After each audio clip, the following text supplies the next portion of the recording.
Welcome to Mixie Veteran Stories, where we honor the strength of silent courage and the heroes who were never truly gone. She was just a waitress, a quiet face behind chipped coffee mugs and folded napkins. Until one day a man in uniform walked in, and everything stopped. What followed was not just a reunion, it was a moment of history breathing again, and a reminder that some people never stop believing, even when the world forgets. The Maple Street Diner didn't stand out on the corner of town. It had the same flickering neon sign it had since the late 70s, sticky vinyl booths, and a small bell that jingled every time the front door opened. But for Emma Collins, that diner had become her whole world. 6 days a week, she opened at dawn. She knew every stain on the floor, every squeak in the counter stool, and no one really noticed her. Just the petite woman with tied-back auburn hair, pouring coffee with practiced hands and a polite smile that never quite reached her eyes. What they didn't know was that Emma was holding on to a life she'd nearly lost. Her husband, Captain Nathaniel Ross, had been declared missing 5 years earlier during a covert operation overseas. No confirmed death, no funeral, just a knock on the door and a folded flag that didn't come with answers. At first, people asked about him. Then as time passed, they stopped. The town moved on. But Emma didn't. She never stopped wearing her wedding band. She never stopped folding his old t-shirt at the bottom of her drawer. And every morning before the diner filled with noise, she would sit at the corner booth with a single photo in hand, a picture of them just before his last deployment. Him in uniform, her in a summer dress, smiling like they had all the time in the world. The others never saw it. She kept it tucked away in the pocket of her apron, edges worn soft from years of hope and thumbprints. To everyone else, Emma was just the waitress. Reliable, quiet, never late. But inside her chest was a heart that refused to stop waiting. Even on mornings like this one, when the air felt heavier and the coffee took longer to brew, Emma found herself glancing toward the door just for a second, as if some part of her still believed the impossible. And she did believe. Not because of proof, but because sometimes you just know. Emma's morning had followed its usual rhythm.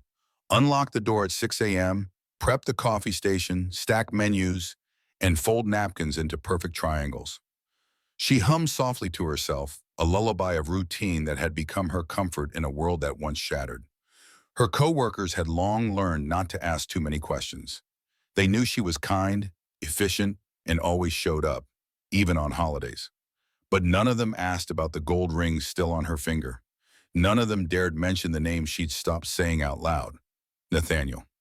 While the others shared weekend gossip or flirted with the regulars, Emma moved quietly between tables, wiping syrup stains and replacing jam containers. She didn't need noise. She needed silence, the kind where you can still hear memories breathing. Then it happened. At exactly 9:41 a.m., just as she was refilling the sugar caddy near the window, the bell above the diner door gave its usual jingle. Emma didn't look up right away. Another customer, probably someone craving bacon and black coffee. But the room changed. The gentle clatter of silverware stopped. The usual murmurs of conversation faded. Even the hum of the jukebox in the corner fell quiet. Emma turned her head slightly, then froze. Standing in the doorway was a tall man in full military dress uniform. Mid-morning sunlight poured in behind him, casting a golden outline around his broad shoulders and chest full of polished metals. His hat rested beneath one arm, his stance straight, steady. Not young, but not broken either, like someone who had fought to remain whole. Her hands stilled mid-motion, her heart suddenly offbeat. She had seen soldiers before, recruiters, veterans, travelers passing through. But this wasn't the same. This man wasn't looking for a table. He wasn't scanning the menu board. He was looking at her. Emma's breath caught in her throat. The tray she was holding trembled in her grip. Their eyes locked and time collapsed. Those eyes, dark and familiar, filled with something between sorrow and astonishment. They belonged to someone she had once memorized like scripture. Eyes that had laughed with her in the kitchen, that had lingered just a second too long during airport goodbyes. Eyes she had seen in her dreams every night for 5 years, but no dream had ever felt this real. She blinked. He stepped forward. Captain Ross? Someone near the counter whispered. The name hung in the air like a tapum. Emma stumbled back a step, one hand flying to her mouth, the other dropping the tray with a loud clang that echoed through the silence. No one moved. No one spoke. Not even the cook, who had just poked his head out from the kitchen window, jaw slack. Then slowly the man in uniform did something that made every breath in the diner stop. He raised his hand and saluted her. Not the president, not a superior officer. Her. Emma's knees almost gave way. A tear traced a path down her cheek, uninvited and unstoppable. She whispered one word, a name. Nathaniel. And he nodded. It's me, Em. The sound of his voice undid her. It was hoarser than she remembered. Older, weathered. But it was his. She crossed the floor in 2 trembling steps before collapsing into his arms. The room remained frozen, customers holding coffee cups midair, a child with a pancake fork paused halfway to his mouth, the sheriff still gripping his receipt. Then, one by one, they stood. A quiet rising of strangers, locals, regulars, workers, some with tears in their eyes, some with hands raised to salute the soldier who had come home. But most of all, they watched the woman who never stopped waiting, finally fall into the arms of the man who never stopped trying to return. They sat at the corner booth, the booth, where Emma had once prayed alone over a lukewarm coffee, staring at a faded photograph. Now Nathaniel sat across from her, real, breathing, but not untouched. His posture was still upright, the way it had been when he stood in formation. But the wear was visible now, in his eyes, in the way he reached for her hand and held it like it might slip away again. Emma's coworker Marcy approached quietly and placed 2 cups of coffee on the table. She didn't say much, just a soft, take your time, and a gentle nod before leaving them in peace. Outside, a small crowd had begun to gather. Word traveled fast in a town like theirs. Inside, the diner buzzed with hushed whispers.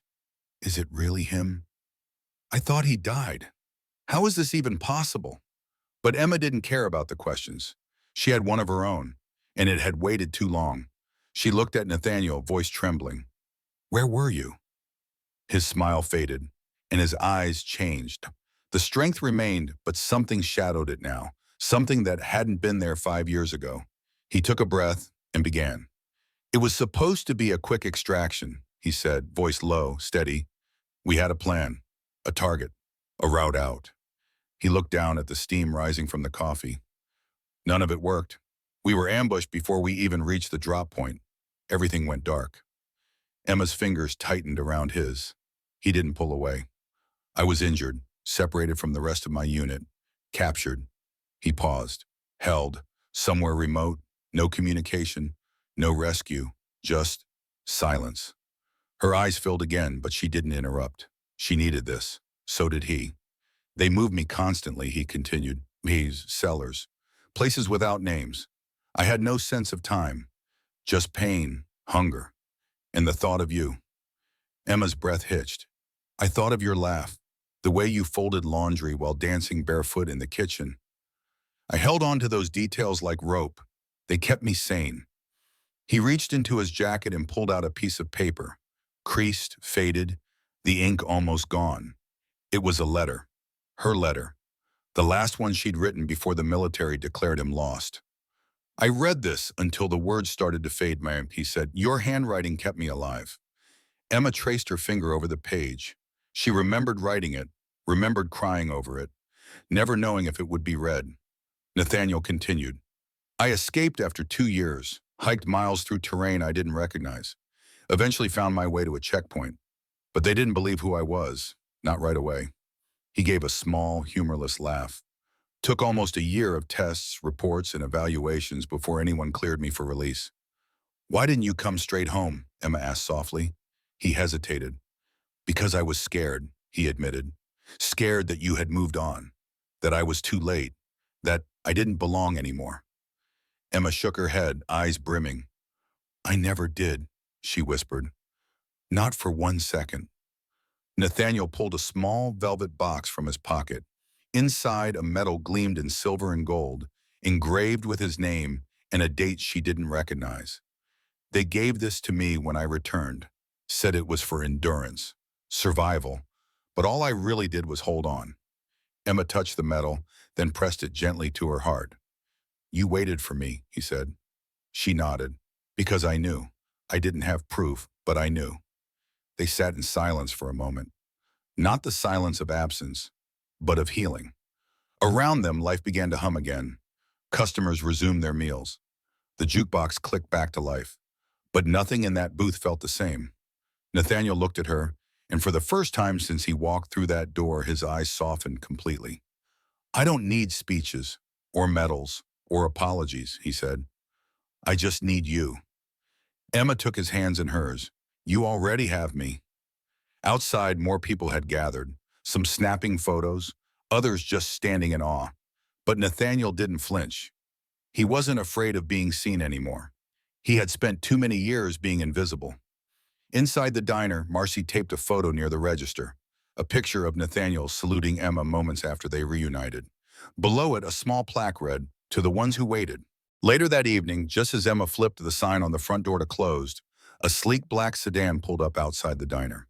Its windows were tinted, the engine humming low like a secret waiting to be told. A tall man stepped out, dressed sharply in a dark government suit. His hair was silver, his expression unreadable. He walked with purpose, but not arrogance. His eyes swept the street, then locked onto Nathaniel through the glass. He opened the door slowly, the familiar bell jingling once more. Captain Nathaniel Ross, he asked, voice calm but firm.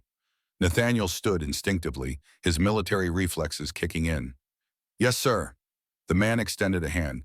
I'm Director Carlton, Department of Defense. He glanced toward Emma with a respectful nod, then turned back to Nathaniel. I owe you an apology. Emma's breath caught. The man continued, his tone softer now. Your file was mishandled. The communication failure on the ground was never properly corrected.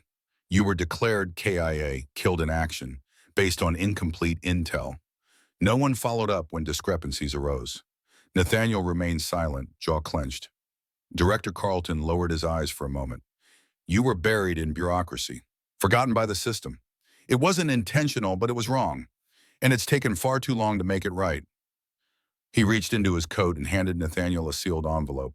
Inside was a full reinstatement, a formal written apology from the department, and an invitation, an offer to testify before Congress about the operational failure that had erased him from history. But Nathaniel didn't open it. Instead, he looked at Emma. Her fingers were still wrapped around his. I don't need a podium, he said. I don't want a spotlight. He turned back to the director. All I wanted was to come home. The man nodded solemnly. Understood. The next morning, the local news caught wind of what had happened. By noon, it was national. Veteran declared dead returns after 5 years, reunites with wife in small-town diner. The photo of Nathaniel saluting Emma had already gone viral. Veterans groups sent flowers. Strangers dropped off cards. People from across the country came to sit at that booth just to feel what hope looked like. But Emma didn't crave attention. Neither did Nathaniel. They simply held hands and drank coffee as if the world hadn't changed. But it had. Even the sheriff, who had known Emma for years but never asked about her husband, walked into the diner the next day, placed his hand over his heart, and said softly, "Welcome back, sir." Nathaniel nodded, humbled. "Thank you." Later, a young man in ROTC gear approached him. "Sir, they say you survived what no one could. How?" Nathaniel didn't hesitate. "I remembered her face," he said, glancing at Emma, "and I never stopped walking toward it." There were no parades, no medals handed in front of cameras, but none of that mattered. Because the people who really mattered, Emma, the town, and those who had waited for someone like Nathaniel to return, had finally seen a miracle walk through the diner door. That night, as they closed up together, Emma placed the photo of Nathaniel back into her apron pocket. But this time she wasn't holding on to a memory. She was holding on to him. Life didn't return to normal for Emma and Nathaniel. It became something better. Nathaniel found new purpose working with a local veterans outreach center, helping others transition back into civilian life. He didn't talk much about what he endured, only what he survived for. And that was Emma. She stayed at the Maple Street Diner, but not as the invisible waitress anymore. She was now co-owner, splitting shifts with the manager who insisted the diner would always be her home.